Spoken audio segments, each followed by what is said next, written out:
and stuff. We're giving to Rachel.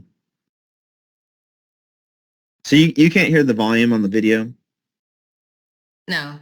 So Rachel uses this brush here to buff the denture. So she's trying to go in all the embrasures, all around the gingiva, and she's just trying to buff it with this Robinson brush. And she has it kind of on a little bit of a low speed. We typically use a higher speed to polish them.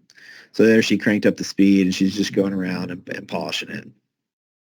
You ever have to worry about the anatomy or anything rolling when you're polishing? Yeah, it's a great question. So when they're polishing, I mean, we really put a lot of pressure on it. It's really amazing how the material, you got to take a lot of pressure to polish it. The wearability seems really high on the dentures, and so if you really want to get a high shine, you got to put a lot of pressure on it, and the material doesn't melt or slough off. So she does this initial polish, and then she'll come in with the rag wheel now. And now she's going to really put on that pressure when she polishes it with the pumice.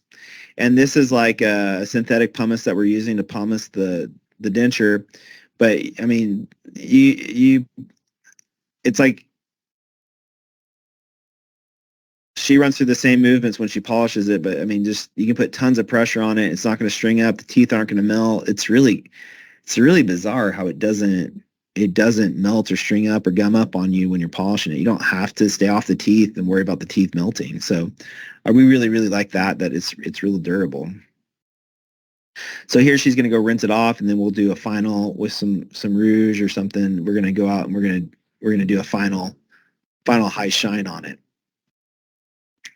with a dry wheel with some rouge. So that's how, that's the polishing process. Polishing it probably takes longer, as far as labor than it did actually to post-process it, right? So the post-processing is just moving it from one bucket to another. Once she's done doing that,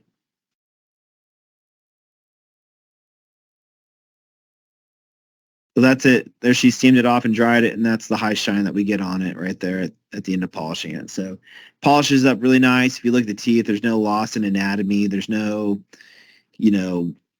cupping or inversion on the facial surfaces because we rag wheeled it too much. I mean, you can put all your weight behind it, and it's not gonna cut it.